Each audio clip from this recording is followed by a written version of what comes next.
안녕하세요, 정근입니다. 반갑습니다. 어서 오십시오. 제목을 보셨듯이 오늘은 안녕 과달카날 편인데요. 저희 제목에 쓰인 안녕 두 가지 뜻을 모두 가지고 있는 말입니다. 그래서 어서와, 반가워라는 인사말인 동시에 잘 있어라는 뜻의 인사말이기도 하죠. 그래서 두 가지 뜻을 모두 가지고 있는 안녕, 오늘 제목에 제가 그래서 썼습니다. 왜냐하면 저희가 병사들이 과달카날이라는 섬을 처음 만났을 때부터 그 섬을 떠나는 그때까지의 일상 이야기를 오늘 해볼 거거든요. 또한 과달카날 섬에서 일어난 전투의 종장이라고도 할 수 있는 병사들이 섬에서 떠나는 그 탈출 작전까지 오늘 에피소드 마지막에 이야기를 해보려고 합니다. 저희가 지금까지는 2차 세계대전의 과달카날 전투를 둘러싼 해전만 집중해서 이야기를 했었잖아요. 그래서 전군의 지식 나눔방 팟빵에서 그 이야기들을 많이 다뤘습니다. 자, 그런데 너무 해전만 집중을 해서 봤기 때문에 오늘은 구체적으로 그 섬에서 전투 기간의 생활이 어떠했는지를 약간 이야기를 해보면서 서서히 과달카날 에피소드의 종장까지 저희가 가보겠습니다. 자, 시작에 앞서서 과달카날 전투가 어떤 것인지 짤막하게 한 3분 정도 소개해 드릴게요. 저희는 지금 2차 세계대전 태평양 전역, 태평양 전역 이야기를 하고 있습니다. 이 기간에 미군이나 일본군이나 양쪽 모두 정말 치열한 전투를 여기저기서 벌여요. 태평양이 오죽 크냔 말이죠. 그래서 여기저기서 다 전투가 일어납니다. 자, 그런데 그 중에서도 특히나 가장 핫했던 전투로 손꼽히는 것이 바로 과달카날 전투예요. 과달카날 전투는 2차 세계대전 1942년 8월부터 1943년 초까지 거의 반년 동안 미군과 일본군이 벌인 전투입니다. 남서태평양에 있는 솔로몬 제도의 이제 과달카날이라는 섬 하나를 두고 양군이 치열한 전투를 벌였어요. 그래서 저희들이 전군 에피소드 78화부터 86화까지 과달카날 전투 이야기를 상세하게 다뤘습니다. 그래서 과달카날이라는 섬을 두고 벌어졌던 7번의 크고 작은 해전 이야기들은 제가 모두 다뤘습니다. 과달카날 전투 초기에 벌어졌던 육상전들도 다뤘어요. 예컨대 79화 사보섬 해전 에피소드는 과달카날 전투 제일 초기인 8월 초에 일어난 사건이고요. 저희가 마지막으로 다뤘던 86화 타사파 롱가 해전은 일본군이 궁지에 몰렸던 1942년 막바지의 사건입니다. 그래서 오늘 에피소드 후반부는 타사파 롱가 해전 그 직후 이야기와 이어지게 될 것 같네요. 그래서 그 기간 동안에 일어났던 치열한 접전들 저희가 차근차근 이미 다 이야기를 해봤어요. 그래서 미군과 일본군 모두 과달카날이라는 작은 열대 섬 하나를 두고서 계속해서 전투를 벌이고 있던 겁니다. 그러나 전투가 지속되면서 점점 일본군이 밀리기 시작해요. 그래서 1943년 이제 해가 바뀌었는데요. 1943년 1월이 되면은 과달카날 전투는 누가 봐도 일본이 패배했다는 게 확실해집니다. 자, 왜 이렇게 되었는가? 우선 저희가 명심해야 할 것이 과달카날 전투는 섬에서 벌어진 전투라는 겁니다. 그래서 외딴 섬에 양쪽 병력이 상륙해서 벌이는 전투였는데요. 따라서 섬에다가 새로운 병사들을 계속 실어 날라야 했죠. 또한 이 병사들이 먹을 식량 그리고 전투 수행에 필요한 물자도 보급이 계속 이루어져야 됐습니다. 즉 보급과 수송 문제가 정말 중요했다는 건데요. 이를 위해서는 당연히 과달카날을 둘러싼 그 주변 바다를 장악할 필요가 있겠습니다. 그래서 어느 하나 수송 보급, 해역 장악 이 중 어느 하나 차질이 생기게 된다면은 제대로 된 전투 수행은커녕 모두가 굶어 죽는 일이 생기게 돼요. 그런데 과달카날 전투가 이제 1942년 8월에 시작하는데요. 8월에 시작하고 한 넉 달 정도 지나니까 그 바다에서의 싸움이 결국 일본군이 패배한다는 거죠. 그래서 과달카날 섬에 상륙해 있던 일본 육군이 아무리 용감하게 돌격을 하고 싸움을 해도 그 해상에서 보급이 제대로 이루어지질 않으니까 전투를 지속할 수가 없게 됩니다. 그래서 대부분 병사들의 굶주림 때문에 거의 아사 직전의 상황에 몰리게 되어요. 과달카날 섬에서 벌어진 육상전도 일본군의 패배였지만 그보다 보급 작전이 실패로 돌아간 것이 일본군의 주된 패배 원인이었습니다. 과달카날에서 전사했다고 밝혀진 일본군 병사가 약 2만 명 내지 3만 명인데요. 이 중 75%는 미군의 총에 맞고 죽은 것이 아니라 굶주림과 질병으로 사망했다라는 통계도 있습니다. 그래서 이 정도로 그 보급 차질의 피해가 심각했습니다. 자, 근데 보급 수송은 미군도 어려웠어요. 일본군만 힘들었던 게 아닙니다. 미군도 굶주렸어요. 전투 기간. 적어도 과달카날 전투 초기인 8월에서 한 11월까지는 해상권을 이제 해역을 일본군이 끊임없이 위협하고 있었고 제공권에서 역시나 일본군이 많이 유리했단 말이죠. 그래서 이 기간에는 미군도 심각하게 굶주렸고 어려운 싸움을 했었습니다. 그래서 오늘 에피소드에서 과달카날 전투 기간에, 그러니까 안녕 과달카날 그 처음 도착한 그 순간부터 양쪽 병사들이 뭘 먹었고 어떻게 지내야 했는지, 그리고 섬에 온다는 것과 그리고 간다는 것이 어떠했는지를 다뤄보겠습니다. 일본군의 그 과달카날 섬에서의 생활은 예전에 78화에서 정글 전쟁에서 살아남기 편에서 짤막하게 다뤄봤었거든요. 그래서 오늘 이야기할 주된 그 일상생활 식문화 등은 미군에 주력해서 보겠고요. 이야기 후반부에서는 섬에서 탈출하는 과정에서 일본군의 이야기를 좀 자세히 보겠습니다.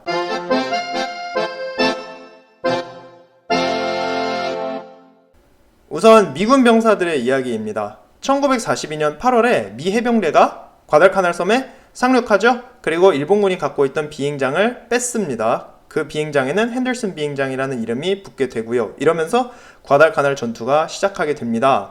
우선 과달카날 전투가 시작할 때만 하더라도 일본 육군이나 미군이나 둘 다 도대체 과달카날이 어디 있는 섬인지도 제대로 몰랐어요. 과달카날 섬, 당장 저희가 세계지도 펼쳐놓고 봐도 지금 찾을 수가 없습니다. 제주도 크기 한 3배 정도 되는 그렇게 큰 섬도 아니에요, 생각해보면은. 그래서 저희가 보는 지도에는 솔로몬 제도라고만 표시가 되어 있고요. 과달카날 섬은 표시가 되어 있지 않습니다. 그 솔로몬 제도에 있는 900여 개의 크고 작은 섬들 중 하나예요. 그나마 이 섬들 중에서는 가장 큰 편에 속하는 섬이긴 합니다. 자, 그러나 워낙에나 그 존재가 알려지질 않았던 터라 일본이나 미국이나 뭐 이런 섬이 다 있어 했다는 거죠. 과달카날에는 그 어떤 천연자원도 없고요. 인간이 살기에 적합한 섬도 아닙니다. 섬의 지형은 평탄하지 않아요. 솔로몬 제도에서 가장 큰 산이 있는 섬입니다. 또 원시림이 우거져 있어서 인간이 살아가기도 쉽지 않아요. 그렇다고 예컨대 다른 이제 폴리네시아계 섬인 뭐 하와이처럼 토양이 비옥하냐? 그것도 아니고요. 그냥 인간이 살아가기 무진장 어려운 곳입니다. 섬이 가지고 있는 그 경제적 가치를 생각한다면은 사실 큰 별 볼 일 없는 지역이죠. 그런데 이 섬에다가 일본군이 비행장을 건설하면서 과달카날이 전략적으로 중요한 섬이 됩니다. 그래서 1942년 8월 7일에 미군이 과달카날에 상륙작전을 감행하는데요. 그러니까 이 섬을 뺏으려고 한 것이죠. 이때 섬에 상륙했던 것이 미 해병 제1사단입니다. 그래서 저희가 오늘 미군이라 이야기를 하면은 거의 대부분 이 사람들 생각하시면 될 것 같아요. 자, 어쨌든 과달카날을 접수하는 1단계는 쉬웠습니다. 섬에 있던 일본군은 대부분 비행장을 건설하던 인부들이었거든요. 전투 인원이 아니었습니다. 그래서 미군은 쉽게 과달카날의 핵심 요충지였던 핸들슨 비행장을 점령하는데 성공해요. 이 비행장이 정말 중요해요. 과달카날 전투 기간에 일본군이 가장 애를 먹었던 것도 핸들슨 비행장에서 활약하던 미군 항공대였고, 과달카날 섬에서 벌어지는 모든 전투가 이 비행장을 뺏기 위해서 벌어진 전투였습니다. 그래서 핸들슨 비행장 이름을 좀 기억해 주세요. 자, 이 비행장을 점령하고 과달카날에 이제 상륙했던 이 해병대원들은 어떤 사람이냐? 일단 굉장히 젊었습니다. 대부분 19살에서 한 21살 사이의 청년들이었고, 과달카날에 투입된 것이 첫 경험, 그러니까 첫 번째 전투 경험이었어요. 자, 이 병사들 대부분은 상륙이 성공적으로 끝났으니까 이제 가장 어려운 부분이 끝났다고 생각했습니다. 그러나 일본군의 그 끈질긴 악발의 근성을 너무 과소평가했던 것이죠. 8월 9일 새벽에 일본 순양함들이 몰려와서 미군과 호주군 순양함들을 공격합니다. 이게 바로 사보섬 해전인데요. 궁금하신 분들은 전군 에피소드 79화 참조해 주시면 좋겠습니다. 이 사보섬 해전에서 미군이 대패하거든요. 그래서 미해군 역사상 최대 참패로 기록된 전투가 되겠습니다. 이 때문에 과달카날 전투 초기인 8월달부터 한 9월달까지 과달카날 앞바다의 해상권을 일본군이 완전히 쥐게 됩니다. 이건 다시 말해서 미군 수송선이 과달카날에 보급품을 싣고 갈 수가 없다는 얘기가 되죠. 또한 1000km 떨어진 라바울에 있는 일본 항공부대가 계속 과달카날에 폭격을 가해옵니다. 이건 역시 미군의 수송작전에 큰 차질을 주어요. 이 때문에 섬에 있는 미 해병대원들도 식량난에 부딪힙니다. 섬에 들어오는 식료품이 없다 보니까 먹을 게 없는 것이죠. 그래서 그 이야기부터 보죠. 자, 8월 7일 미군의 상륙과 함께 과달카날 전투가 시작한 건데요. 바로 이틀 뒤에 사보섬 해전이 벌어지고 상륙선단이 큰 위협을 받게 됩니다. 이렇게 되니까 미군 상륙부대가 싣고 왔던 물자를 다 내려놓지 않고 재빨리 퇴각해요. 이 때문에 과달카날에 있던 미군 병사들은 당초 계획된 물자의 절반만 가지고 전투를 시작하게 됩니다. 이 물자 중에서 저희가 제대로 된 음식이라고 할 수 있는 물자는 그 양이 적었죠. 일단 그 과달카날 전투를 다뤘던 미국에서 이제 퍼시픽이라는 드라마가 있습니다. 이 드라마 스크립트를 썼던 역사가 휴 앰브로스가 퍼시픽을 소설로 써서 출판을 하거든요. 그래서 이 책을 보시면 미군 해병대원들이 여기저기서 얻어온 밀가루나 소다 파우더 등으로 빵도 만들어 먹고 팬케이크도 굽고 베이컨도 굽고 하는 피크닉 하는 장면이 있어요. 그래서 제법 낭만적인 듯해 보여요. 남서태평양의 막 뜨거운 열대 섬에서 텐트 치고 불 피워서 베이컨 구워 먹고 빵도 구워 먹고 뭔가 피서운 느낌을 받는데, 그러나 이거는 극히 예외적인 경우고요. 이 병사들도 특식을 먹는 장면입니다. 그래서 뭘 먹었냐 정확히, 일단 과달카날에 상륙한 지 일주일도 안 돼서 이 병사들은 식량난에 봉착하고요. 싸우는데 필요했던 전투물자 말고 일단 식수도 부족했고 식량도 부족했습니다. 과달카날의 해병대원들은 거의 한 달 가까이 일본군이 버리고 갔던 식량에만 의존해야 했거든요. 그래서 과달카날에는 비행장을 건설하고 있던 2,500여 명의 이제 일본군 요원들이 있었거든요. 이 사람들이야 미군이 오는 걸 보고 깜짝 놀라서 정글로 죄다 달아났는데요. 덕분에 얘네가 버리고 왔던 식량을 미군 병사들이 손에 넣습니다. 그래서 많은 양의 쌀과 국수를 이때 얻게 되어요. 그리고 이게 미군의 주식이 됩니다. 처음 이거 찾을 때만 해도 자기들이 맨날 이거 먹을 거라고는 생각하지 못했을 것 같아요. 자, 근데 이 쌀과 국수도 양이 얼마 없어서 제대로 먹기가 힘들었었습니다. 그래서 병사 한 명당 하루에 쌀 2대 정도가 배급되었다고 하는데 너무 적죠. 먹을 것이 워낙 부족했고 모두 힘들었습니다. 각 대대 본부마다 그 점령한 일본군 식량 저장 창고에다가 경비병을 세워두었다고 하는데요. 누구도 함부로 먹을 것을 터치할 수 없었던 겁니다. 또 일본군을 상대로 그 큰 전공을 세웠을 경우에만 밥다운 밥이 주어졌어요. 그래서 예컨대 뭐 옥수수, 해시 브라운이나 잼이든 파이, 뭐 건빵 같은 식량을 상으로 줬는데요. 사실 보면 이것도 제대로 된 밥이라고 할 수 없죠. 그래서 미군 병사들은 일본군의 쌀로 만든 죽만 먹게 됩니다. 이런 경우 죽을 아마 병사들이 처음 먹어봤을 것 같은데요. 게다가 그 양도 적습니다. 또한 열대성 기후 때문에 이 쌀이 죄다 썩어서 벌레가 들끓었다고 해요. 저희도 여름 되면은 그 쌀에 꼭 쌀벌레 생기지 않습니까? 그래서 여름에 쌀 컨디션 관리하기 힘든데요. 한국 여름도 이런데 더 습하고 더운 과달카날에선 당연히 쌀이 금방 상했겠죠. 근데 이런 쌀도 아까워서 버리질 못하고 미군 병사들이 죄다 맛있게 먹습니다. 첫 상륙 이후에 그 미 해군도 거듭해서 섬에다가 보급품을 실어 나르긴 해요. 그래서 전투를 하려면은 물자가 있어야 될 것 아니겠습니까? 근데 이때 역시나 식량보다는 뭐 항공유라든지 비행기 부품, 탄약 등이 우선시 되었습니다. 그래서 병사들이야 당장 굶어서 죽지 않을 정도의 식량만 먹을 수 있었다는 거죠.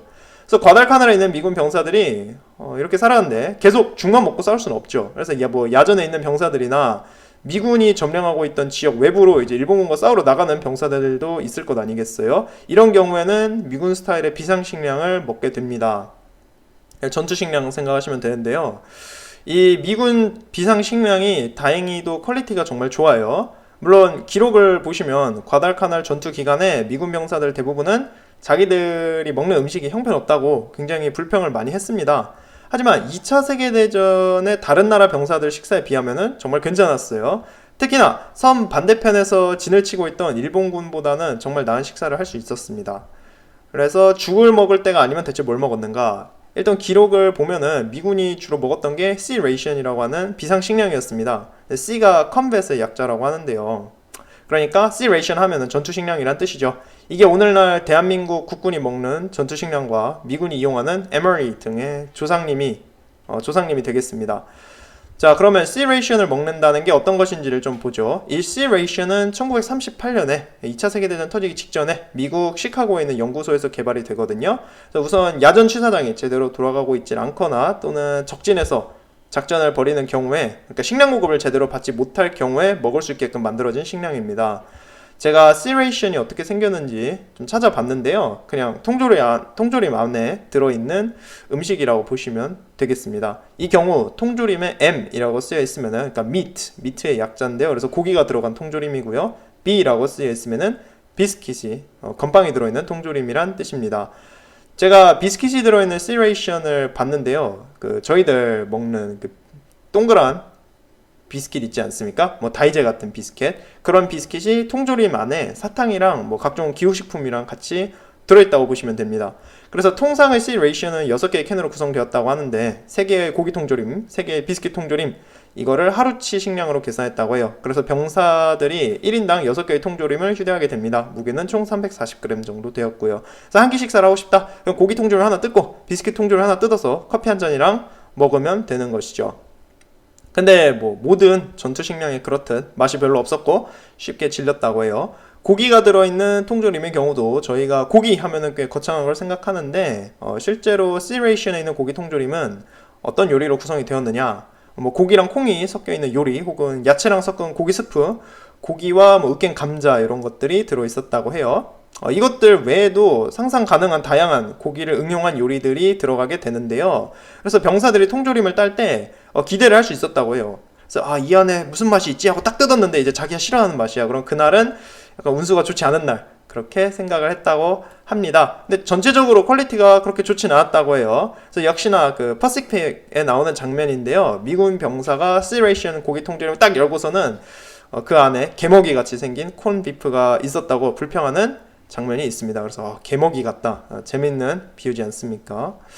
이 C 레이션 근데 인기가 많았어요. 이제 적어도 보급하는 입장에서는 인기가 많았습니다. 그래서 1942년 한 해에만 해도 C 레이션이 5,500만 개 생산되었다고 하는데요.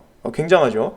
나중에 한국 전쟁 때, 그러니까 6.25 전쟁 때도 미군이 이 C 레이션을 잔뜩 한국에 갖고 들어옵니다. 그래서 당시에 저희 이제 한국인들 정말 힘들지 않았습니까? 한창 어려울 때였는데요.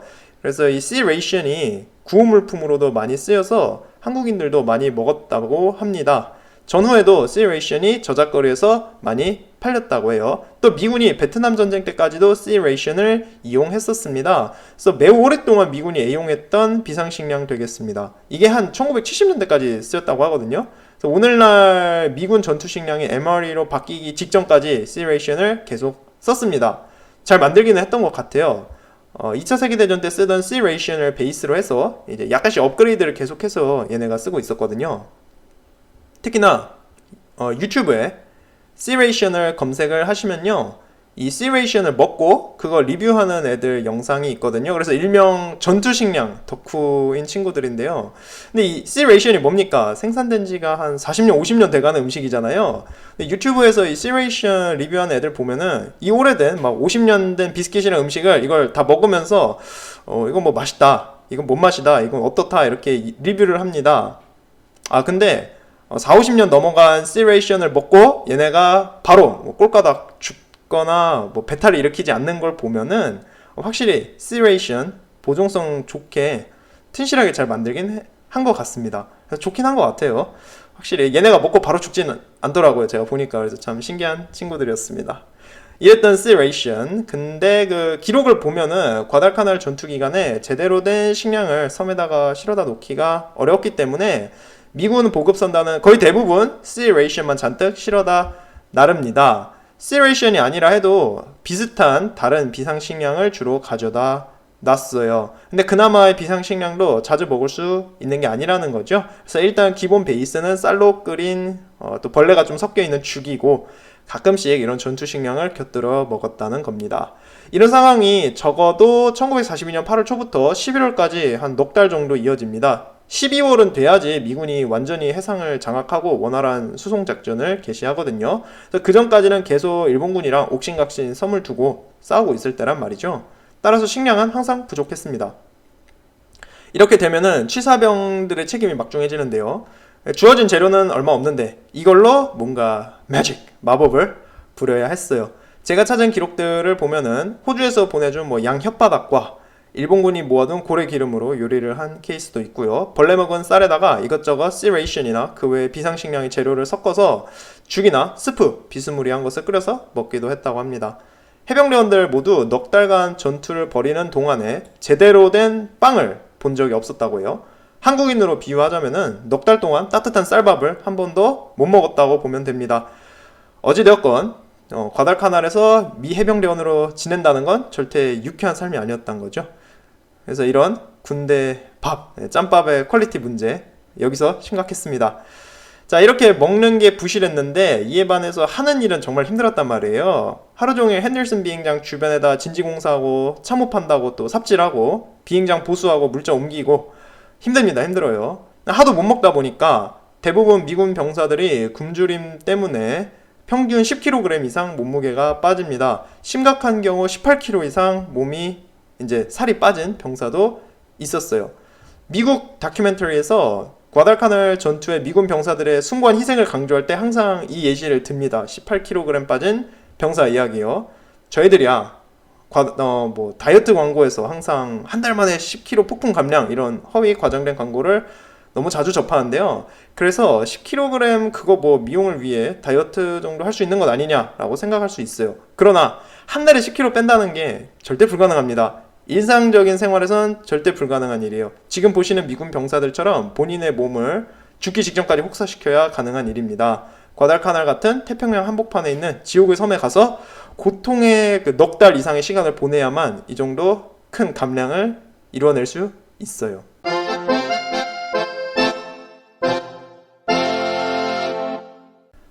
이외에도 과달카날에서 미군 해병대원으로 지낸다는 것이 어떤 것인가 더 이야기를 해보겠습니다.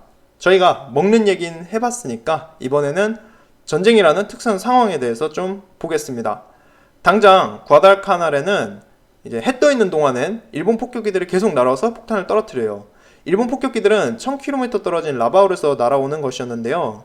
이 비행기들이 아침에 라바울에서 출발해서 항상 정오경에 과달카날 상공에 도착하곤 했습니다. 그렇다 보니까 섬에 있던 해병대 병사들은 정오를 도조 타임이라고 불렀어요. 그 일본 군부 수장이 도조 히데키가 있잖아요. 그래서 얘 이름을 따서 이렇게 불렀습니다. 이 일본 폭격기들이 너무 멀리서 왔거든요. 1000km 떨어진 곳에서 오잖아요. 그래서 오는 길에 연료를 많이 소진한 상태로 도착합니다. 그래서 집에 돌아갈 때 연료도 계산을 해야 될 거 아니겠어요? 그래서 과달카날 상공에 오래 머무르질 못했고요. 작전을 오랜 시간 펼칠 수가 없었습니다. 그렇기에 도조타임에 가해지는 폭격은 당장 미군 병사들한테 큰 피해를 주진 않았어요. 그러나 생각해보세요. 그냥 하늘에 폭격기가 날아다니면서 폭탄을 떨어뜨린다는 것 자체가 굉장히 무서운 일이죠. 그래서 병사들이 매일 받는 스트레스가 굉장했다는 거죠. 근데 이게 또 보면은 4달 동안 맨날 정해진 시간에 일본 폭격기가 와서 폭탄 몇 개 떨어뜨리고 가는 거잖아요. 그래서 도조 타임이라는 별명까지 붙여주잖아요. 그래서 매일 같은 일이 반복되다 보니까 이 폭격 자체가 나중에는 일상이 됩니다. 그래서 과달카날에 지내는데 익숙해진 고참병들은 어느새 이 폭격을 무덤덤하게 받아들였다는 거죠. 그래서 폭탄이 떨어져도 눈 깜짝도 안 했다고 해요. 실제로 그 라바울에 있던 일본 항공부대는 작전 기간 동안 많은 조종사를 잃게 되는데요. 그럼에도 불구하고 이 폭격으로 비행장에 큰 피해를 주지는 못합니다. 과달카날에 있던 미 해병대원들은 그냥 이 폭탄 때문에 스트레스만 좀 받았고 그렇게 큰 피해를 입지도 않았어요. 그렇게 해서 어느새 이런 폭격에도 그냥 병사들이 익숙해지고 무덤덤해진 겁니다. 과달카날에 도착했던 신참병들은 폭탄이 떨어지는 가운데도 태어난 고참들을 보고서 굉장히 놀랬다고 해요. 자, 이렇게 해가 떠 있는 동안은 끊임없이 일본군 폭격기에 시달려야 합니다. 자, 그러면 이제 해가 지고 밤이 되는데요. 밤이 되니까 푹 잘 수 있느냐? 그렇지도 않아요. 우선 과달카날에는 일본 육군이 상륙해 있잖아요. 그래서 일본군의 경우 항상 밤을 틈타서 핸들슨 비행장과 그 미군 점령 지역을 공격해 왔습니다. 반대로 미군들은 비행장을 중심으로 방어선을 만들어둔 상황이고요. 그래서 밤마다 미군 병사들은 경계 근무를 서느라 날선 상태로 있어야 하는 겁니다. 정말 초긴장하고 있어야 하겠죠. 언제 일본군이 올지를 모르니까요. 근데 이것 자체로도 참 피곤한 일인데요. 막상 이제 전투가 벌어진다면은 그보다 끔찍한 일이 있을 수는 없죠. 과달카날 섬에서 벌어졌던 이제 서너 번의 큰 육상 전투의 경우 모두 미군이 압승을 거두긴 합니다. 그러나 일단 전투가 벌어진다 그러면은 보시면은 미군 한 명이 전사할 때 일본군은 한 10명 내지 15명씩 전사하거든요. 그래서 저희들은 가끔씩 일본군보다는 미군이 되는 게 더 낫다고 생각할 수도 있습니다. 그러나 전쟁이라는 것 자체가 패배한 쪽이나 승리한 쪽이나 처참한 것이죠. 끔찍한 것입니다. 특히나 과달카날에 복무하는 미군 장병이라면은 이런 직접적인 전쟁의 공포와 이런 것을 모두 경험할 수 있었어요. 그만큼이나 스트레스도 엄청났습니다. 그렇다면은 경계 근무 안 서고 직접적인 전투도 없는 날 병사들은 밤에 쉴 수 있었는가? 그렇지 않았어요. 왜냐하면 밤이 되면 일본 함정들이 와서 바다에서 함포 공격을 했단 말이죠. 해안가에 있는 미군 교두보 그리고 헤늘슨 비행장이 이 함포 공격의 표적이 되었습니다. 일본 대형 함정들이 안 오는 날은 잠수함이 와서 공격을 하던가 아니면은 구축함들이 몰려와서 공격을 가하곤 했어요. 뭐 구축함이 작은 함포로 가하는 공격쯤이야 미군한테 별 피해를 주진 못합니다. 하지만 밤에 자려고 하는데 쉬려고 하는데 계속해서 폭탄이 날아드는 것 자체가 엄청난 스트레스죠. 그래서 밤에도 푹 지낼 수 없던 것이 당연하다는 거죠. 당연했다는 겁니다. 작은 함정들뿐만 아니라 꽤 큰 규모의 함정들이 와서 포격을 가하기도 했는데요. 특히나 전함이 온다 그러면은 그날 밤은 자기는커녕 다들 목숨을 부지하기 위해서 숨어야 했습니다. 특히나 이제 1940년 10월 14일에 일본 전함 컨고 하루나 이렇게 두 척이 와서 함포 공격을 가하는데요. 이렇게 전함이 온 경우 그 피해가 막심했습니다. 이 두 척의 전함이 거의 970발의 14인치의 포탄을 미군을 향해 쏟아붓거든요. 이 한밤중의 엄청난 함포 공격으로 41명이 전사하고 미군이 갖고 있던 비행기 절반이 파괴됩니다. 그래서 뭐 밤에 이런 일이 생기니까 다들 안심하고 잘 수가 없죠. 언제 이런 애들이 올지 모르잖아요. 특히나 밤에 가해지는 일본 함정의 공격 이 경우 육상에 있던 미 해병대원들은 어떻게 반격을 할 수가 없습니다. 그냥 가만히 앉아서 당하고 있어야 돼요. 해가 뜨고서야 항공기를 보내서 이 함정들을 추격할 수는 있겠죠. 그러나 공격을 당할 때만큼은 속수무책으로 당해야 했다는 겁니다. 그나마 미 해군이 이 일본 함정들을 막기 위해서 해전을 열심히 벌이기는 하죠. 그래서 그 전투들은 저희가 예전 저희 에피소드 뭐 케이프 에스퍼런스 해전, 과달카날 해전 등의 이야기에서 자세히 봤습니다. 자, 그렇게 굶주림과 일본군과의 전쟁 그 자체가 미군의 삶을 힘들게 만들었어요. 이외에 또 한 가지를 언급해 보자면은 열대성 질병이 문제였는데요. 말라리아가 그렇게나 극성이었습니다. 말라리아는 모기가 옮기는 질병이죠. 근데 과달카날의 경우 습한 열대지역 섬이고 게다가 곳곳에 강과 늪이 많은 섬입니다. 그래서 모기가 떼를 지어 날아다니는 모기지옥 섬이었다고 해요. 이 모기들로 인해서 말라리아가 전염되었는데 이 말라리아 문제는 일본군이나 미군이나 둘 다 해당된 심각한 문제입니다. 다만 일본군은 정글 한복판이나 늪지대를 헤치고 자주 이동해야 했었고 또 거기서 야영도 했습니다. 그랬던 만큼 말라리아를 비롯한 풍토병에는 미군보다는 일본군이 더 노출되었었죠. 그래서 저희가 미군이었다면은 말라리아로 고생할 일이 일본군에 비하면 약간은 적었습니다. 미군의 경우엔 말라리아 약이 있었거든요. 아타브린이라는 약이 있었습니다. 색깔은 노란색이었고요. 이 약을 자주 복용해주면 말라리아를 상대로 효과가 있었다고 해요. 다만 계속 꾸준히 복용을 해줘야 합니다. 그래도 어찌됐든 말라리아를 상대로 효과가 있는 약이라도 있으니까 얼마나 다행이에요. 그런데 미 해병대원들이 이 약을 안 먹었습니다. 왜 그랬느냐? 병사들 사이에서 약이 성능력 감퇴를 가져온다고 소문이 난 거예요. 그래서 이 약을 계속 먹다 보면 정력이 약해진다는 거죠. 물론 그냥 헛된 미신이었습니다만 이걸 해병대원들이 진심으로 믿어가지고 약을 잘 안 먹었어요.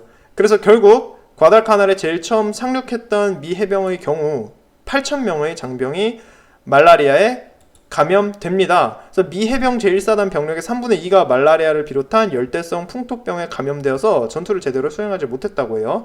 전체 미군 사상자 중에서 일본군 총에 맞았던 사람이 겨우 3분의 1에 불과합니다. 나머지는 다 질병으로 인해서 생긴 사상자였다는 거죠. 그래서 낯선 열대 섬에서 전쟁을 수행한다는 것이 얼마나 어려웠는지 볼 수 있습니다. 일본군이나 미군이나 양쪽 모두 상대 총 맞아서 죽은 사람보다 병 걸려 죽은 사람이 더 많았으니까요. 이러한 비전투로 인한 사상자 수가 같은 기간 북아프리카 전역이나 또는 동부전선의 스탈린그라드 전투보다 훨씬 높았습니다. 그 점 저희가 알 수 있겠습니다. 다만 미군의 경우 일본군보다는 행운하죠. 왜냐하면 미군의 경우 처음 과달카날 전투 시작할 때는 불리하게 시작했지만 탄약, 식량, 항공기 등 모든 전쟁 물자가 불족한 상황에서 전투를 이끌어 갔으니까요. 이랬는데 미군이 1942년 후반에 점점 승기를 잡아감에 따라서 상황이 급격히 호전된다는 겁니다. 그래서 점점 나은 방향으로 점진적으로 나아갔다는 건데요. 그런 반면 일본군은 전투 시작할 때부터 매우 고통스럽게 전투를 시작했습니다. 게다가 전투에서 점점 밀리고 과달카날에서 서서히 패배하면서 생활 여건이 악화일로를 걷게 됩니다.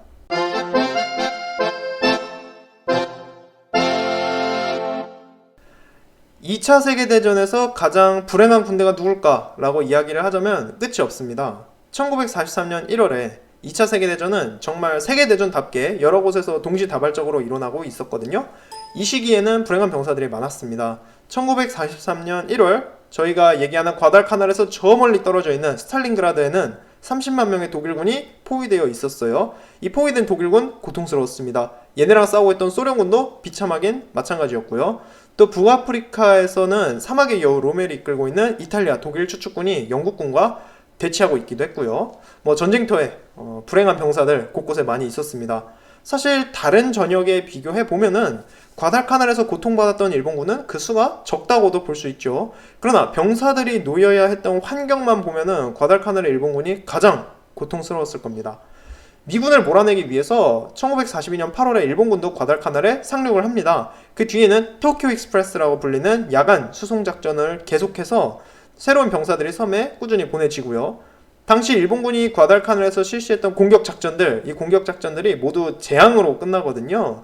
일단 전투에 참가했다 그러면 일본군으로서 살아남기가 힘들었습니다. 기관총 앞에 맨몸으로 달려나갔으니까요. 자, 그렇다고 해서 전투로 전사하지 않는다 그러면은 굶어 죽거나 병 걸려 죽을 가능성이 높았습니다. 미군은 비록 굶주리고 힘들었을지언정 아사자가 발생하지는 않았단 말이에요. 그러나 일본군은 수많은 아사자가 발생했습니다. 제가 과달카날 전투에 참전했던 일본 병사의 인터뷰를 찾았거든요. 그래서 1942년 8월 27일에 과달카날에 상륙해서 5달간 전투를 치렀던 97세 사다오 스즈키 씨의 인터뷰를 봤는데요. 그래서 이 사람 얘기를 통해서 일본군의 상황을 좀 보겠습니다. 처음 과달카날에 상륙할 때만 해도 일본군 병사들은 전투가 쉬울 거라고 상황을 낙관했다고 해요. 미군이 점령하고 있던 핸들슨 비행장 이거 공격하면 한 번에 탈환할 수 있을 거라고 생각했어요. 그냥 총 들고 전진하면 미군이 넙죽 항복하겠지라고 이런 계획 갖고 왔습니다. 그래서 식량도 며칠분밖에 안 들고 와요. 미군 것을 뺏어서 쓸 생각이었습니다.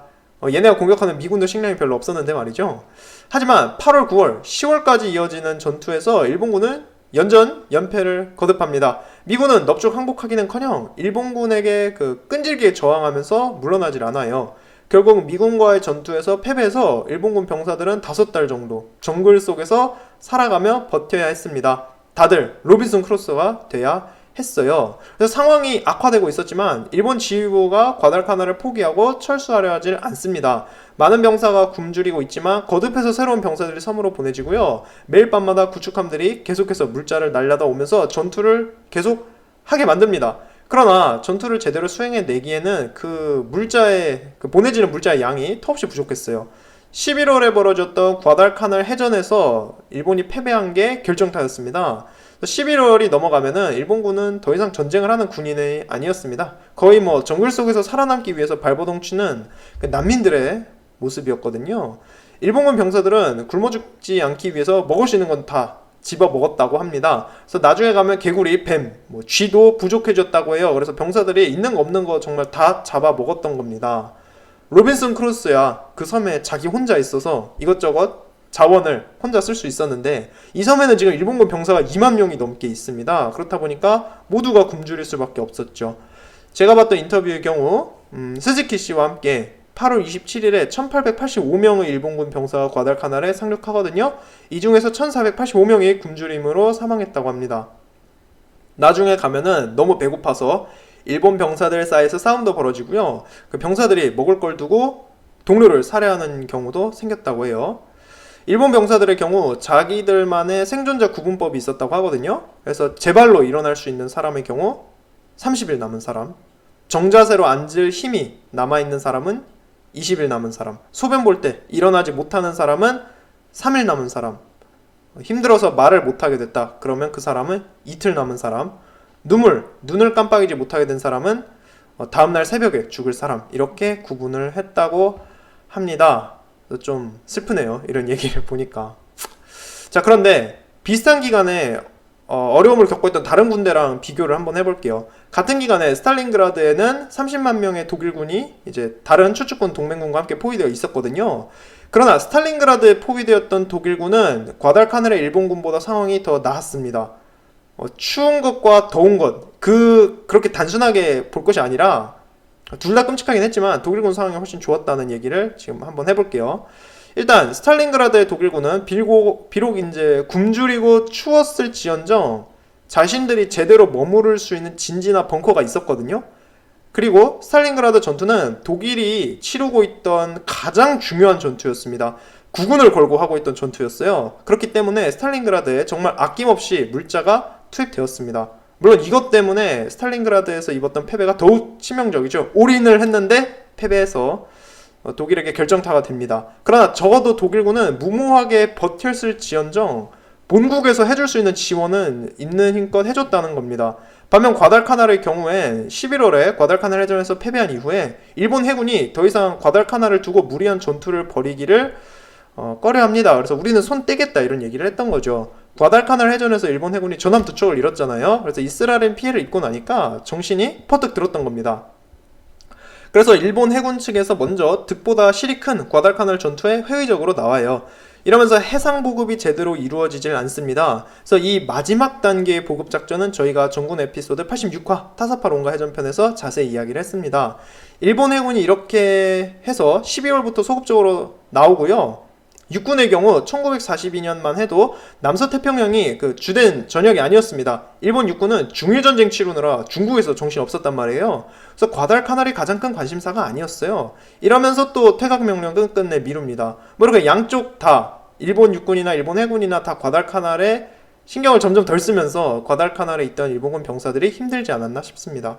이보다 더 큰 것은 아마 정신적인 피로감, 그 전투에서의 압박감이었을 텐데요. 자, 또다시 스탈린그라드와 비교를 해볼게요. 스탈린그라드에 있던 독일군 병사들은 휴가를 갈 수 있었습니다. 놀랍죠. 이런 일이 있을 수가. 저희는 포위되면 꼼짝없이 거의 갇혀있다고 생각하잖아요.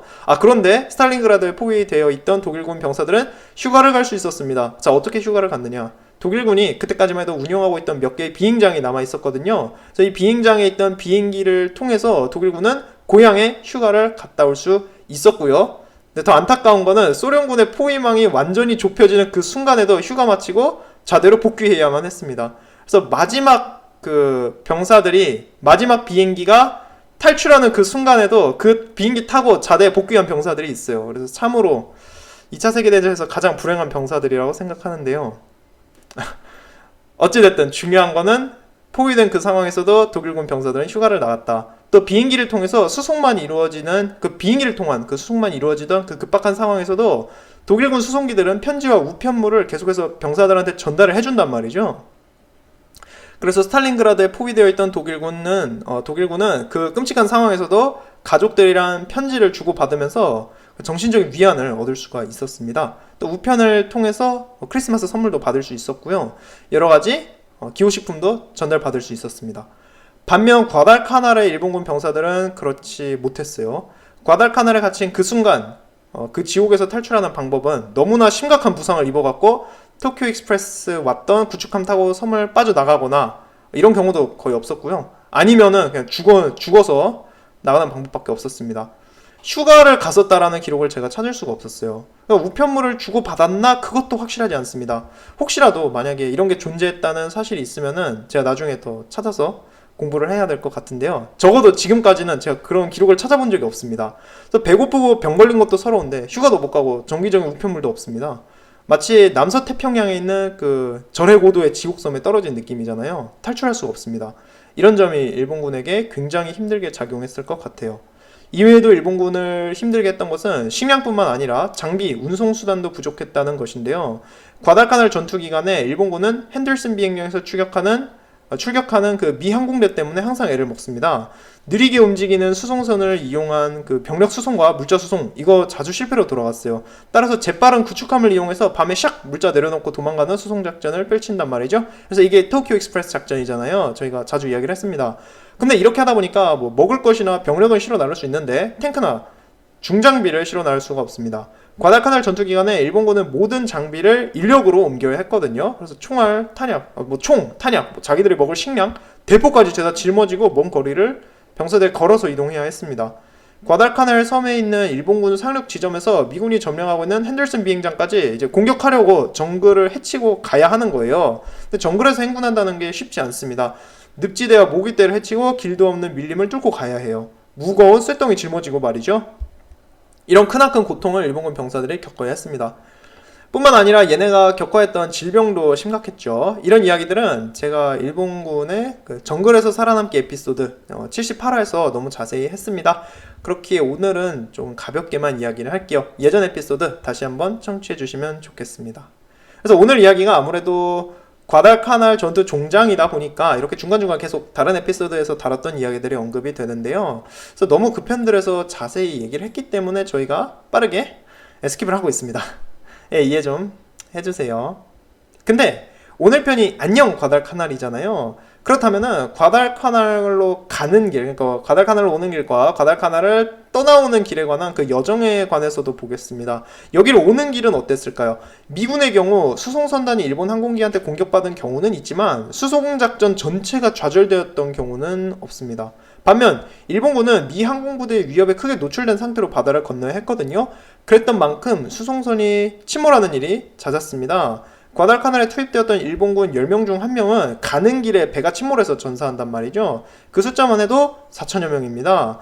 그래서 일본군은 미군 눈에 안 띄게 구축함으로 밤에 몰래 왔다 갔다 하잖아요. 그랬음에도 이런 피해가 발생한 겁니다.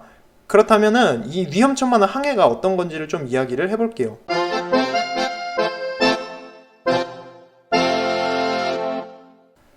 저희가 최근까지 마젤란의 세계 일주에 관한 이야기를 했습니다. 배 타고 먼 바다로 나간다는 게 얼마나 힘든 일인지 계속 이야기를 했었어요. 16세기 에스파냐 함대도 힘들었지만 태평양 전쟁 기간 일본군도 힘들었습니다. 특히나 과달카날을 비롯한 이 열대 섬들을 오고 가는 그 수송선에 타고 있는 일본군들 정말 힘들었거든요. 그 과정 좀 보겠습니다. 우선 일본군은 여기저기서 다 과달카날로 오고 있었거든요. 누구는 괌에서, 누구는 필리핀에서, 누구는 뉴기니에서, 누구는 라바울에서 여기저기 각각 출발해서 오고 있었습니다. 그래서 항해하는 시간은 조금씩 다 달랐어요. 그러나 어느 경우든 항해는 위험천만했고 정말 힘들었습니다. 공격받지 않는다 하더라도 일본군 수송선을 타고 항해하는 것 자체가 정말 고통스러운 일이었어요. 아마 전 세계에서 가장 불편한 배들이 아닐까 싶습니다. 이게 왜 그랬냐 하면요, 일본군한테 수송작전에 쓸 선박이 부족해서 그랬습니다. 1943년 말이 되면은 일본군이 민간 상선을 뺏어서 쓰게 되거든요. 근데 그 이전부터 이미 수송했을 배가 심각하게 부족했습니다. 배는 부족해요. 게다가 수송선은 속도도 느려서 과달카날에 접근하기 전에 미군 항공기한테 공격받기 십상이었습니다. 과달카날 전역에서만 일본군이 13척의 수송선을 잃게 되거든요. 그래서 그 피해를 볼 수 있고 수송선이 왜 부족했는지를 알 수 있습니다. 그래서 속도가 빠른 구축함에다가 물자 병사를 싣고 다니죠. 여기까지는 좋은데 이게 또 구축함이 좁잖아요. 그렇기 때문에 심히 불편한 여행을 할 수밖에 없었습니다. 1인당 주어지는 공간 면적이 그리 쾌적하지 않았다는 겁니다. 배 타고 가는 게 얼마나 불편했는지 제가 궁금해서 여러 책을 찾아봤는데요. 그 중에서 어느 하급 장교가 바라본 일본 제국의 육군이라는 책을 찾게 되었습니다. 이 책의 저자는 젊을 적인 1944년에 포병 장교로 필리핀 전역에 참전하거든요. 그 작가의 2차 세계대전 회고록입니다. 2차 세계대전 기간에 일본군의 민낯을 죄다 까고요, 일본군을 마구 비판하고 있는 참 흥미로운 책입니다. 이 책 중간에 주인공이 자기가 필리핀으로 갈 때 탔던 수송선의 일상을 쓰고 있는데요. 그 부분을 인용해서 당시 일본군 병사로서 수송선을 타고 태평양을 항해하는 게 어땠는지를 좀 보겠습니다. 자, 책에서 주인공은 일본에서 출발해서 필리핀까지 가는데 한 2주 정도 걸리거든요. 반면 저희가 이야기하는 과달카날 전투 기간에 일본군 병사들은 그렇게 오래 항해하진 않았습니다. 일단 필리핀이나 괌이나 여기저기서 이제 출발해서 중간 기착점인 추룩섬까지 가는데요. 그 기간이 일주일이 안 걸렸을 것 같고요. 추룩섬에서 물자를 싣고 또 마음을 준비를 해서 과달카날로 출발을 다시 하겠죠. 그래서 추룩섬에서 과달카날까지 오는 데는 한 5일 정도, 일정이 틀어져도 일주일이 안 걸렸습니다. 따라서 고통스러운 수송선 생활은 약간은 덜했어요. 그 점을 감안하고 이야기를 하겠습니다. 자, 일단 수송선에 타게 되잖아요. 수송선이 아니어도 구축함도 마찬가지입니다. 이 경우 일단 배에서 단둘이 있을 사적인 공간, 시간이라는 게 존재하지 않았습니다. 고위 장교를 제외하면 그 누구도 개인적인 공간에 있을 수가 없었다고 해요. 배가 너무 이제 숫자가 적었고 그나마 있는 배도 좁았고 타야 할 사람은 항상 너무 많았기 때문에 그랬습니다. 저자는 수송선에 어느 정도로 인간이 들어찼다고 비유를 하냐 하면요, 국유 철도가 파업했을 때의 플랫폼급으로 사람이 많이 들어찼다고 합니다. 한국식으로 비유하면 아침 출근 러시아워의 2호선 사당역 혹은 9호선 급행열차 안을 생각하면 될 것 같습니다. 제가 예전에 아침에 여의도 갈 일이 있어서 9호선 급행열차 탄 적이 있거든요. 그래서 정말 압사당하는 게 이런 것이구나 느꼈습니다. 생명의 위협을 그때 처음 체험했는데요. 2호선은 정말 비교도 안 될 정도였습니다. 그래서 9호선 타고 아침에 출근하시는 분들 존경스럽습니다. 굉장하신 분들이에요. 어쨌든 이 정도로 전혀 입추의 여지가 없을 정도로 사람이 빽빽하게 수송선에 타고 갔다고 해요. 일본군의 수송선이 어느 정도로 끔찍했느냐? 그 어떤 노예선이나 강제 수용소도 이에 비하면 양반일 정도라고 하네요. 직접 탔던 사람들이 이렇게 얘기를 하고 있습니다. 2차 세계대전 나치 독일의 라벤스브리크 강제 수용소조차 인원 1명당 공간에 있어서 일본 육군 수송선보다 인도적이었다고 해요. 일단 선창은 3단 설비로 중대의 176명이 6칸 정도의 비좁은 공간에 구겨 들어갔으며 환기가 잘 안되는 위층 구석은 호흡이 힘들 정도로 찜통이었다고 합니다. 이 시절에 에어컨이 어디 있겠냔 말이죠. 또 이 공간 크기로 보시자면요, 3평 정도 되는 공간에 10명씩 사람을 우겨 넣었다고 보시면 됩니다. 이 상태로 이제 짧게는 이틀, 길면은 2주 이상 항해를 하는 거죠. 이거 마치 옛날에 포르투갈 노예선 보는 것 같죠. 이런 상태로 배를 타고 가니까 질식한다 해도 이상할 게 없었죠. 공기는 먼지와 습도로 인해서 비정상적으로 밀도가 높았고요. 또 과달카날 전투, 이거 적도 부근의 섬에서 벌이는 전투잖아요. 덥고 습합니다. 저희가 한여름에 소나기 내린 직후 그 날씨 생각하시면 될 것 같은데요. 그래서 이러한 컨디션이 배 안에서 계속 유지가 됐다. 그래서 일본 병사들은 자기들이 타고 가는 배가 가충을 수송할 때 쓰는 배 수준에도 못 미친다고 기록을 하고 있어요. 이런 장소에서 2주간 감금되면 질식사하거나 미치거나 둘 중 하나죠. 그래서 결국에는 참다 못한 사람들이 다들 갑판으로 뛰쳐나갑니다. 공기가 필요할 것 아니겠어요? 그러나 갑판 역시 트럭이나 온갖 기재가 발 디딜 틈 없이 빼곡히 실려 있었습니다. 기재들 사이에 나 있는 좁은 통로의 틈새는 이미 병사들로 가득 차 있었고요. 그래서 다들 도저히 저 밑에는 못 있겠다 이러고 바깥에 나와 있는 거잖아요. 그래서 갑판도 발 디딜 틈 없이 붐볐습니다. 자, 원래 수송선은 이렇게 많은 사람을 태우게끔 설계되어 있지 않아요. 근데 어쩔 수 없이 지금 인간을 많이 태운 거잖아요. 그래서 당장 화장실도 부족했습니다. 따라서 임시 변소가 수없이 만들어졌다고 하는데, 그런데도 워낙 인간이 많다 보니까 화장실 공급이 수요를 따라갈 수가 없었습니다. 항상 변소 앞에 줄이 길게 늘어서 있었어요. 이 임시 변소는 배 양쪽 가장자리에 나무 상자 등으로 이제 만들어진 가설 변소인데, 분뇨가 선복을 타고 바다로 흘러가게끔 만들어 뒀다고 합니다. 하지만 워낙 인원이 많다 보니까 24시간 내내 분뇨가 바다로 흘러 들어가고 있었고요. 배는 똥범벅인 상태로 항해를 해야 했다고 합니다. 그 끔찍함이 그려지네요. 그래서 비 오는 날 변소 앞에 서서 기다리면 정말 끔찍했다고 해요. 화장실 갔다가 흠뻑 젖어서 다시 선창에 내려오면 그 비젖은 냄새, 습기 등으로 선창의 컨디션은 한층 더 악화됩니다. 이렇다 보니 대부분 병사들은 기회만 되면 갑판으로 탈출했고, 갑판에 자리 한번 잡았다 싶으면 절대 안 비켰습니다. 갑판이 비좁았던 탓에 갑판에 나올 수 있는 인원은 배에 타고 있던 사람의 3분의 1 정도였고요. 이런 수송선의 생활은 빠른 항해로 끝낼 수 있죠. 그러나 빠른 항해도 쉽지 않았습니다. 미 해군 잠수함이 있을 만한 곳은 샥샥 피해가야 했고요. 미 항공대 정찰기의 눈도 피해야 했잖아요. 그래서 요리조리 지그재그로 항해를 하거나 미 해군이 도사린다 싶은 곳은 삥 둘러 항해해야 했어요. 그런 만큼이나 고통스러운 여정이 길어지게 되는 겁니다. 사실 평상시면 빨리 갈 수 있는 구간도 전쟁통에 안전하게 가려고 하다 보니까 이렇게나 시간이 지체되었다고 하네요. 자, 그런데 만약에 재수없게 발견돼서 수송선이 공격받는다면 어떨까요? 예컨대 과달카날로 가는 길에 수송선들은 끊임없이 미군 항공기의 공습을 받았거든요. 지금까지 그런 에피소드는 저희가 너무나 많이 봤습니다. 이런 경우 비좁은 수송선에 타서 아무것도 모르고 갇혀있는 병사들이 느끼는 공포는 굉장했죠. 바깥에 폭탄이 떨어지고 대공포 소리가 들리고 하늘에는 윙윙거리면서 적기가 날아다니는 상황이죠. 배 옆에는 지근탄이 떨어지면서 배 전체를 흔들고 있고요.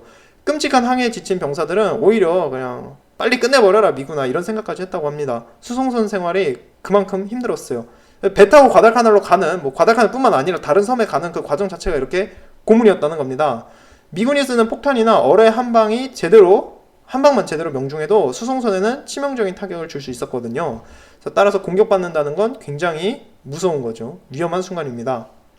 과달카날 전투 초기인 8월에는 수송선들이 오고 가는 게 제법 수월했어요. 하지만 나중에 11월 넘어가서 미군의 힘이 세지면 세질수록 수송선이 온전히 도착하는 게 기적이란 말이 나올 정도로 위험해집니다.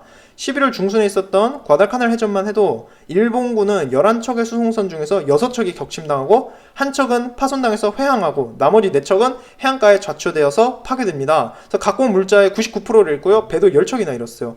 그만큼이나 미 항공기들의 공격이 위협적입니다. 그렇게 저희 제목처럼 안녕, 그러니까 하이 과달카날 하러 오는 그 길조차 순탄치 않았단 겁니다. 도착한다 해도 앞서 봤듯이 정글 속의 그 지옥만 병사들을 기다리고 있었고요. 그러면은 집으로 돌아가는 길은 어땠을까요? 떠나는 길, 과달카날 전투의 가장 마지막 단계를 이제 봐야 하는데요. 왜냐하면 일본 육군의 가장 무식하고 고집스러운 장군조차 1943년 1월이 되면은 자기들이 졌다는 사실을 인정하거든요.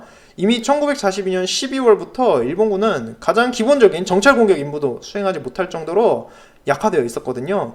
그래서 더 많은 병사들이 굶어 죽기 전에 과달카날에서 속히 철수해야 했습니다.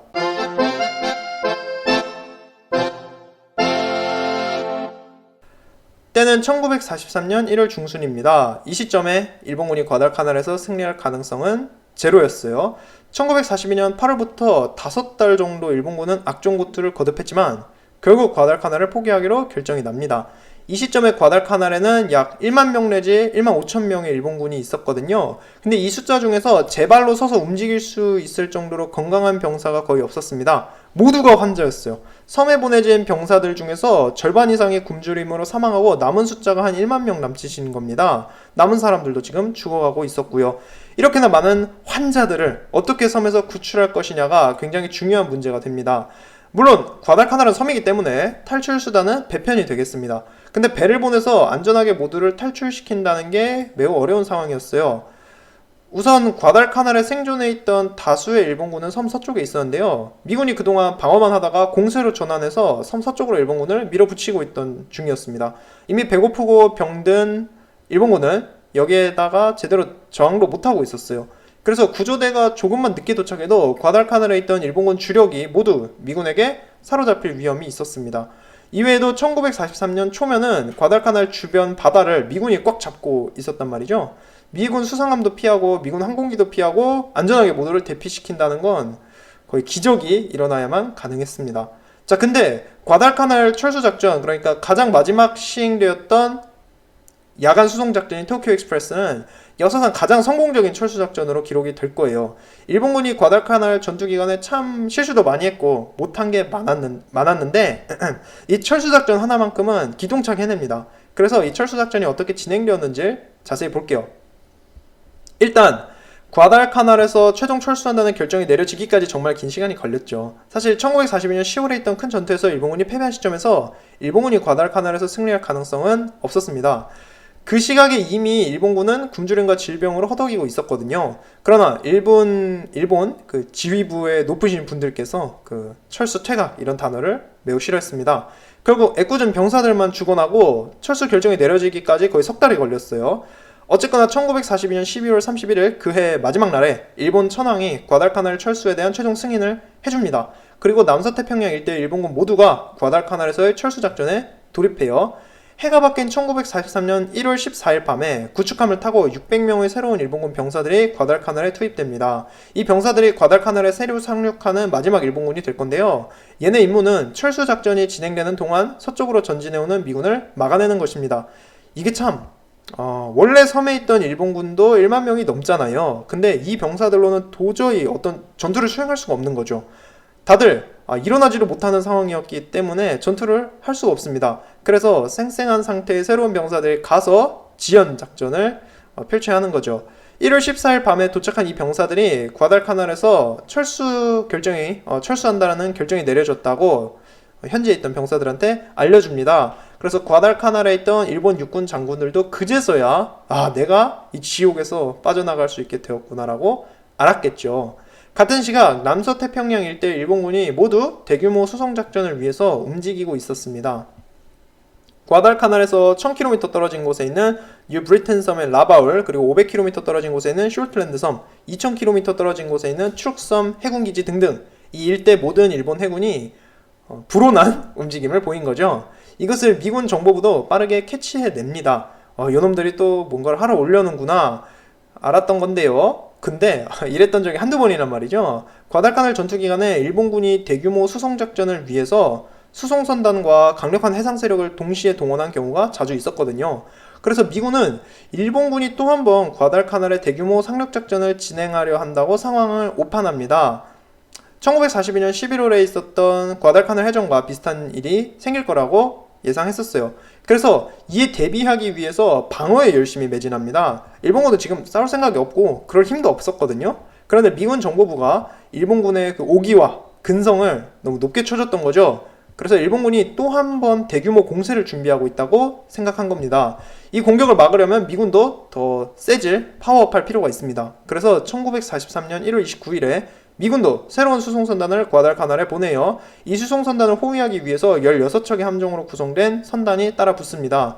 이 선단은 일본 뇌격기들한테 공격을 받게 되는데요. 이 과정에서 중순양함 시카고가 어뢰 6발을 맞고 격침당합니다. 중순양함 시카고에 타고 있던 장병 62명이 전사하고요. 1000여 명의 생존자들은 구축함에 옮겨 타요.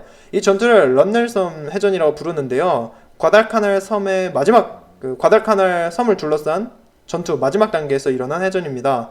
다만 런넬섬 해전의 경우 저희들이 지금까지 다뤘던 다른 해전들에 비해서 규모가 좀 작아서 따로 독립적인 에피소드로 만들지는 않았고요. 오늘 이렇게 가볍게 언급해봤습니다.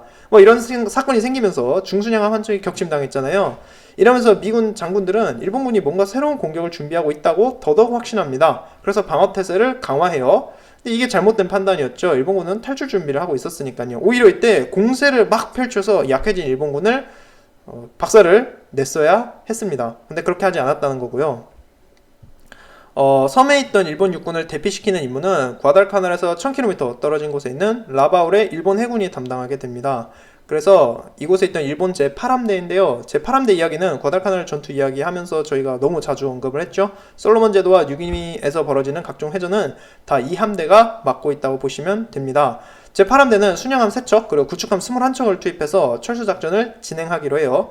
구축함 21척이 키포인트입니다. 이 배들이 밤에 몰래 가서 해변가에서 병사들을 싣고 빠르게 달아나는 것이죠. 이 철수팀을 호위하기 위해서 항공전력도 동원됩니다.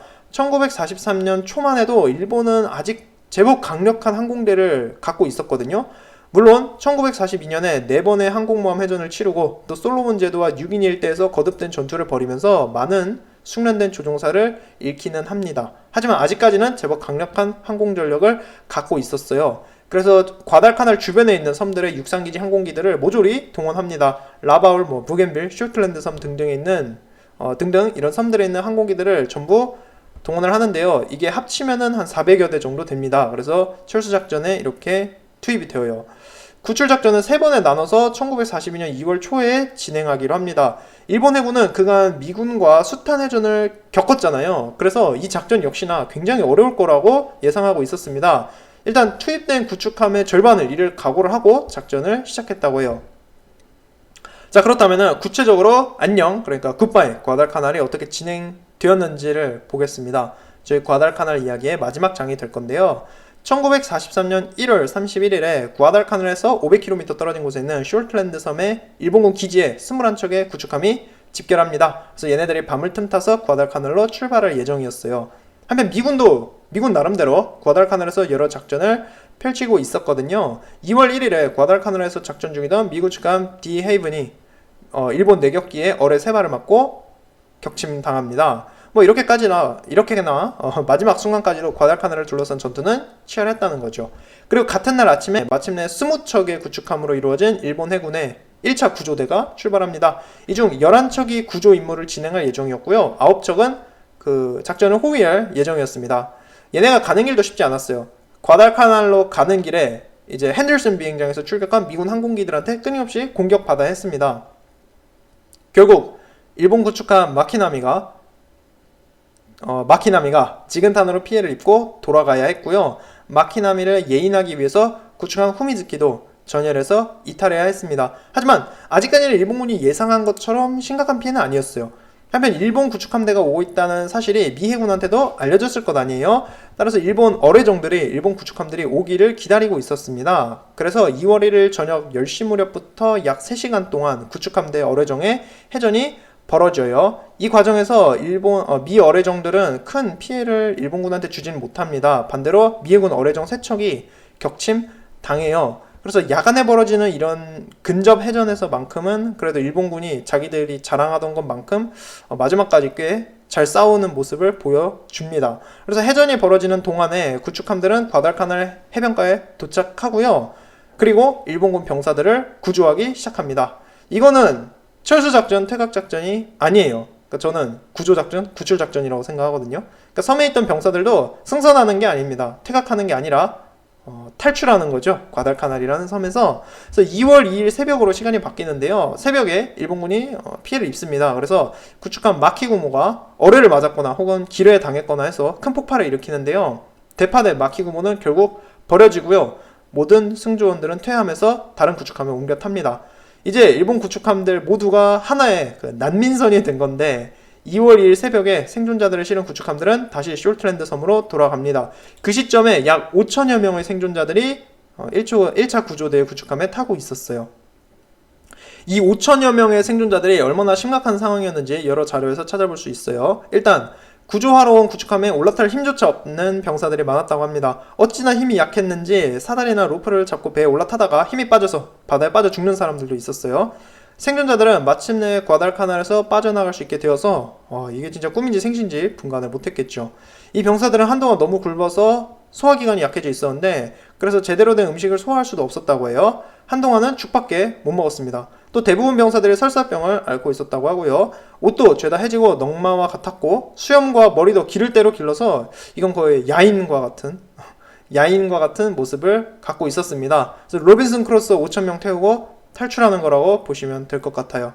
이 구축함들에 가득 들어찬 생존자들과 원래 배에 타고 있던 승무원들까지 합해서 돌아가는 여정도 그렇게 쾌적하진 않았습니다. 앞에서 봤듯 그 비좁은 선상의 생활을 생각하시면 될 것 같아요. 그래도 그 여정은 길진 않았어요. 숄트랜드 섬까지는 하루면 가거든요. 일본 구축함들은 2월 2일 아침에 핸들슨 비행장에서 출발한 미 항공기들한테 공격받긴 합니다. 하지만 별다른 큰 피해를 입지 않고요. 그날 정오에 마침내 숄트랜드 섬에 도착해요. 그래서 5,000명의 일본군 생존자들이 일단은 세이프하게 도착한 겁니다. 그러나 이제 막 과달카날에 있는 일본군 절반을 구출한 거예요. 아직 구조대가 2차례 더 가야 합니다. 근데 자, 왜 이 구축함들이 지금 20척이 오는데 이거를 미 해군이 막지 못했는가가 의문입니다. 자, 왜 그랬느냐? 미 해군은 항공모함 엔터프라이스와 호위 항공모함 2척, 전함 등으로 이루어진 강력한 기동부대를 과달카날에 투입했었거든요. 얘네가 왜 안 막았느냐? 자, 얘네들의 경우 과달카날 남쪽 해역에서 얌전히 기다리고 있었습니다. 미 해군은 일본 해군이 과거 동부솔로몬 해전이나 과달카날 해전 때처럼 수송선단뿐만 아니라 강력한 수상함으로 구성된 함대를 투입했을 거라고 생각했단 말이에요. 지금 일본군이 공격을 계획하고 있다고 예상했댔잖아요. 그렇기 때문에 일본 수상함 세력이 확인될 때까지 일본 정찰기 활동범위 밖에서 그 미 해군 기동부대가 대기하고 있던 겁니다. 그러니까 그 마지막 히든카드와 같은 존재로서 잠시 모습을 드러내지 않고 있던 것이죠. 그랬던 탓에 일본의 철수작전을 제때 막을 수가 없었습니다. 미 해군 입장에선 이때 갖고 있던 유일한 항공모함이 엔터프라이스였기 때문에 조금 몸을 아낀 게 아닌가 생각이 듭니다. 또한 지금 과달카날에 오는 구축함들은 구조대가 아니라 새로운 병력을 섬에 상륙시키고 있었다고 생각을 했잖아요. 따라서 과달카날 섬의 미군 병사들은 공격을 계속하기보다는 방어 임무에 주력하고 있었습니다. 뭔가 새로운 커다란 물결의 일본군 공격이 올 거라고 생각을 했어요. 이러한 이유로 일본군이 철수작전에 성공할 수가 있었던 거죠. 한편 2월 4일 오전에도 20척의 구축함이 과달카날로 갑니다. 2차 구조대인 거죠. 1차 구조작전에서 구축함 한 척이 파손되고 한 척이 침몰했기 때문에 지금 2척 자리가 공석이죠. 그래서 이 공석을 메꾸기 위해서 추억섬에서 출발한 일본 함대 구축함 2척이 구조대에 추가됩니다. 얘네들은 과달카날로 가는 길에 역시나 미군 항공기들의 집요한 공격을 받습니다. 핸들슨 비행장에서 출격한 74대의 항공기들이 총 2차례에 걸쳐서 그날 오후에 구축함들을 공격해요. 자, 2차 구조대는 구축함뿐만 아니라 얘네를 공중에서 엄호하던 제로센 전투기들도 있었단 말이에요. 따라서 치열한 공중전이 벌어집니다. 한편 구조대는 지근탄 한 발로 구축함 마이카제가 큰 피해를 입고 돌아가야 했어요. 구축함 나가츠키가 마이카제를 예인해서 슐클랜드 섬으로 돌아갑니다. 남은 구축함들은 그대로 그날 밤에 과달카날에 도착해요. 일본 항공대가 조명탄을 이용해서 야간에 핸들슨 비행장에 폭격을 감행했기 때문에 그날 밤에 미군은 항공기를 띄울 수가 없었습니다. 미군 어뢰정 역시나 일본 구축함들과 접촉하는데 실패합니다. 따라서 구조작전은 제법 순조롭게 진행이 되었어요. 2초 구조대 역시나 3천여 명의 생존자를 구조해내는데 성공합니다. 그러나 아직도 생존자가 과달카날에 남아있었어요. 이 사람들 버릴 수 없잖아요. 얘네 구하러 또 한 번 3차 구조대가 가야 했습니다. 자, 그런데 일본 해군 지휘부도 이때 좀 고민을 했습니다. 왜냐하면 이 시점에 일본 해군도 미군 항공모함 함대가 과달카날 인근에 있다는 것을 알아차렸거든요. 지금까지는 핸들슨 비행장에서 날아오는 항공기들만 상대했잖아요. 덕분에 그 피해가 그렇게 크지 않았습니다. 하지만 항공모함의 함재기까지 여기에 가세하게 되면은 구조대가 큰 피해를 입을 건 자명하죠. 또 두 번이나 대규모 구조작전이 이미 이루어졌잖아요. 그래서 이 시점이 되면은 미군도 일본군이 과달카날에 상륙작전을 펼치려는 게 아니라 탈출작전을 하고 있구나 알아차렸을 거란 말이에요. 그렇기 때문에 일본 해군이 고민을 했습니다. 또 한 번 구조대를 보내서 남은 병사들을 데려올 것이냐, 아니면은 여기서 지금 여기까지만 해도 큰 성공이니까 구축함을 좀 아낄 것이냐 생각을 합니다. 그러나 결국에는 남아있는 병사들을 버릴 수 없다고 판단을 해요. 그래서 일본 해군은 위험하긴 하지만 제3차 구조대를 보내기로 합니다. 그래서 18척의 구축함으로 구성된 3차 구조대가 2월 7일에 출발해요. 한편 미군도 이쯤 되면은 일본군의 의도를 알아차립니다. 그래서 상황이 급박하게 돌아가기 시작해요. 우선 과달카날 육상에서 소극적인 전투를 치르면서 전진하고 있던 미군이 적극적으로 이제 공세를 시작하기로 하는데요. 그래서 일본군을 해안가로 밀어붙이고 그 추격을 합니다. 방어를 하고 있던 소수의 일본군은 어차피 그날 밤에 구축함 타고 집에 갈 거잖아요. 그래서 적은 수의 병사들만 방어선을 유지하면서 서서히 해안가로 물러나고 있었습니다. 3차 구조대의 이야기를 해보죠. 이 구조대의 경우 가는 길에 역시나 핸들슨 비행장에서 출격한 미 항공대의 공격을 받습니다. 그래서 이어지는 전투에서 구축함 이소카제가 명중탄을 맞아요. 그래서 구축함 카와카제가 얘를 예인해서 회항해야 했습니다. 하지만 나머지 구축함들은 과달카날로 무사히 갈 수 있었어요.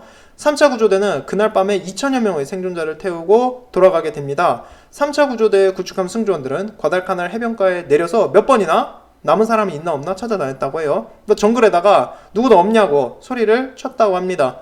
그렇게 더 이상의 생존자가 없다 싶으니까 3차 구조대도 떠나고요. 그렇게 과달카날에서 일본군의 철수작전이 종결됩니다. 미군은 다음 날이 되어서 해변가에 도착하는데요. 그 자리에는 일본군이 버리고 간 탄약, 장비, 주정 등이 여기저기에 죄다 흩어져 있었고요. 그때서야 일본군이 귀신같이 사라졌다는 걸 미군도 깨닫습니다. 정말 눈 깜짝할 사이에 일본군이 싹 섬에서 사라진 거죠. 이 세 차례에 걸쳐 이루어진 과달카날의 그 마지막 도쿄 익스프레스 수송작전은 가장 성공적인 철수작전으로 역사에 기록됩니다. 당초에 투입된 구축함의 절반을 잃을 거라고 각오를 했는데 이번엔 달리 한 척의 구축함만 침몰했고 세 척이 피해를 입은 걸로 끝났습니다. 이 정도 피해야 얻은 성과에 비하면은 별로 큰 게 아니죠. 총 1만 명 내지 1만 2천 명의 생존자가 섬을 탈출하게 됩니다. 기록을 보면은 도저히 제발로 걸어서 해안가로 올 힘이 없었던 병사들이나 해변가로 올 힘이 없었던 병사들이나 지나치게 아픈 병사들이 정글에 남겨져서 버려졌다고 하는데 그 숫자는 정확하게 저희가 알 수가 없습니다. 다만 공식적으로 과달카날에 투입됐던 그 36,000명의 일본군 중에서 살아서 탈출할 수 있었던 병사는 약 1만여 명에 그쳤다는 거죠. 이 1만여 명도 온전한 컨디션이 아니었습니다. 이 중 3분의 1은 곧장 병원에 입원하지 않으면 생명이 위태로운 상황이었어요. 그래서 그만큼이나 과달카날 전투는 일본에게 뼈아픈 손실이었습니다. 그래서 마지막 단계 굿바이 안녕 과달카날 저희가 이야기를 해봤네요.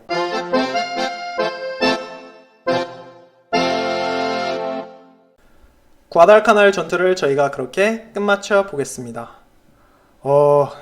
과달카날에 관련된 전투 이야기 정말 많은 에피소드를 통해서 다뤘는데요. 이렇게 끝마칠 수 있어서 기분이 좋네요. 오늘 앞에 부분은 가볍게 병사들의 일상에 대해서 이야기를 하다가 후반부에는 저희가 자주 이야기했던 전쟁사 다루기 에피소드로 진행을 해봤습니다. 자, 그렇게 과달카날 전투 에피소드가 끝이 났거든요. 저희들도 무려 11편 에피소드, 이번 편까지 합하면 12편인데요. 12편으로 과달카날 전투 이야기를 했습니다. 약 5달 동안 정말 치열한 전투가 벌어졌어요. 육상에선 양쪽 병사들이 비행장 하나를 놓고 서로 죽고 죽이는 치열한 전투를 벌였고, 바다에선 역사에 길이 남을 큰 규모의 해전들이 한 달에 한 번꼴로 계속 벌어졌습니다.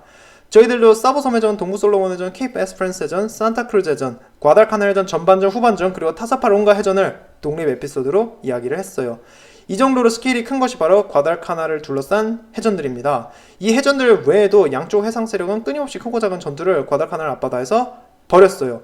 자, 그러면 과달카날 전투 이야기가 끝났으니까 한번 총 결산을 해보는 것도 좋을 것 같습니다. 일본은 전투 기간에 경항공모함 한 척, 전함 2척, 중순양함 3척, 경순양함 1척, 구축함 11척, 그리고 수송선 13척을 잃었습니다. 이 함정들 모두 과달카날 앞바다에 수장되었죠. 반면 미해군이 중심이 된 연합군은 항공모함 2척, 중순양함 6척, 경순양함 2척, 구축함 14척을 잃었습니다. 굉장한 규모죠. 특히나 비록 성공적인 도쿄 익스프레스 수송작전을 했다지만 일본군의 구축함 손실에 눈여겨볼 만한데요. 일본은 과달카날에서만 11척의 구축함을 잃었고 20척이 파손당했습니다. 이외에도 1942년 말까지 그 6인 일대, 남서태평양 일대에서 잃은 구축함만 20척이에요. 이렇듯이 수송작전을 펼치면서 일본 해군이 구축함을 마구 쓰게 된다는 거죠. 그래서 일본 해군이 구축함을 소모했다라는 표현을 자주 쓰는데요. 그만큼이나 구축함 손실이 컸습니다. 또한 이 배들이 모두 가라앉았던 과달카날 앞바다에는 아이언버텀 사운드라는 이름이 붙게 되죠. 쇠바다 해협이라는 뜻입니다. 그러니까 가라앉은 배가 너무 많아서 바다 밑바닥이 쇠로 덮였다라는 뜻입니다. 그래서 가라앉은 배 숫자를 보면은 정말 그런 이름이 붙은 것을 저희가 이해해 볼 수 있습니다. 이렇게 치열하게 벌어진 소모전은 일본한테나 미국한테나 피해가 컸죠. 일본의 경우야 저희가 정말 해전만 놓고 보면은 다소 초반에 승리했다고 볼 수도 있어요. 왜냐하면 일본은 미드웨이 해전에서 항공모함 4척을 잃는 끔찍한 피해를 입었죠. 그러나 과달카날 전역만 놓고 보면은 항공모함 해전에서만큼은 일본이 전술적으로 승리를 가져갔단 말이에요. 당장 미해군이 항공모함 2척을 잃었던 반면 일본 해군은 꼬마 항공모함 1척만 잃었습니다. 전함 2척도 잃긴 했지만 이 전함들이야 일본 해군에서 가장 낡고 꽂은 전함 2척이니까 그럴 수 있다고 칠 수도 있어요. 그래서 저는 과달카날을 놓고 벌어진 해전에서만큼은 일본군이 정말 잘 싸웠다고 생각하거든요. 잘 보면은 무승부 정도 쳐줄 수 있습니다. 반대로 미 해군은 이 시기에 일본 해군보다 규모도 작았고요. 밀리는 상황이었지만 일본 해군에 맞서서 잘 싸웠고요. 그러나 해전만 놓고 보면은 무승부라고 할 수도 있지만 일본군이 입었던 항공전력의 손실이 정말 컸습니다. 제가 산타크루즈 해전편에서 일본 해군이 베테랑 조종사를 대부분 잃었다고 말씀을 드렸었죠. 산타크루즈 해전같이 항공모함끼리 붙은 전투뿐만 아니라 과달카날 전투가 벌어지던 그 기간에는 항상 매일같이 치열한 공중전이 전개되었습니다. 그런데 이 기간에 무리해서 작전을 펼쳤던 일본군이 너무 많은 조종사를 잃어요. 일본이 2,300여 명의 정예 항공요원을 과달카날 전투 기간에 잃거든요. 이 피해가 너무 컸습니다. 이 베테랑 요원들은 2차 세계대전 이전부터 훈련을 했었고 중일전쟁과 태평양 전쟁 초기에 진주만 폭격과 말레이, 동민도 제도 등에서 치열한 실전을 다 겪었던 사람들입니다. 절대로 대체 불가능한 소중한 인력인데 과달카날 전투 기간에 마치 부품을 소비하듯이 일본군이 마구 이 조종사들을 전투에 투입해요. 그 결과 약 2년 뒤가 되면은 일본은 숙련된 조종사가 부족해서 제대로 된 작전도 펼칠 수가 없게 됩니다. 그래서 결국 1944년에 있었던 항공모함 해전에서 패배하고요. 1945년이 되면 가미카제 특공대가 전면에 등장합니다. 미군의 경우 일본이 잃었던 항공요원 수의 3분의 1 정도만 과달카날 전투에서 잃습니다. 그래서 공중전에서만큼은 미군이 확실하게 승리했다고 볼 수 있어요. 총평을 내보면은 결국에는 미군이 과달카날에서 승리하잖아요. 과달카날에서 겪은 수많은 소모전은 결국 누가 더 빨리 이 피해를 복구하느냐에 달렸었는데 일본의 산업 역량으로는 이 피해 제대로 복구할 수 없었습니다. 미군의 경우 1943년부터 압도적인 경제력으로 일본의 군수산업을 크게 앞지르거든요. 그래서 1944년에 양쪽 해군이 전면전을 다시 벌이는 시점이 되면은 일본 해군이 미 해군을 도저히 앞지를 수 없게 됩니다. 이런 이야기는 저희가 레이테만 해전과 수리가오 해전 이야기할 때 자세히 다뤘었고요. 또 나중에 1944년에 있을 항공모함 해전인 필리핀 해전을 다룰 때 더 자세히 나눠보겠습니다. 일본 육군의 피해도 한번 봐야 하는데요. 일본 육군은 43,000명의 병력을 과달카날로 보내거든요. 이죽 한 4,000여 명이 가는 길에 수송선이 격침당하면서 전사합니다. 그래서 공식적으로는 36,000여 명이 과달카날에 과달카날 땅을 밟아보는데요. 이 중에서 26,000명 내지 한 7,000명이 섬에서 전사합니다. 이 전사한 병력 중에서 몇 명이 질병이나 굶주림으로 사망했느냐가 정확한 자료가 부족해서 책마다 다르거든요. 9,000명이 비전투 이유로 사망했다고도 하고, 다른 자수는 절반 이상이다, 또는 75%다, 3분의 2다, 여러 이야기가 있습니다. 정확한 건 섬에 있던 모든 일본군이 말라리아에 걸렸었다는 끔찍한 사실이고요. 그리고 모두가 기아에 시달렸다는 것이죠. 그거는 잊으면 안 되겠습니다.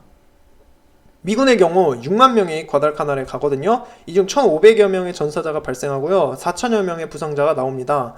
그래서 전사자 수만 놓고 보면은 육지전에서, 그러니까 과달카날 육상에서 벌어진 전투만큼은 미군이 압도적인 승자가 맞습니다.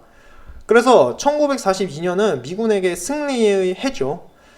또 1943년을 시작할 때도 승리의 해였습니다. 미드웨이 해전에서 일본 해군의 전진을 막았잖아요. 또 과달카날 전투에서 마침내 육상에서 일본 육군도 꺾었습니다.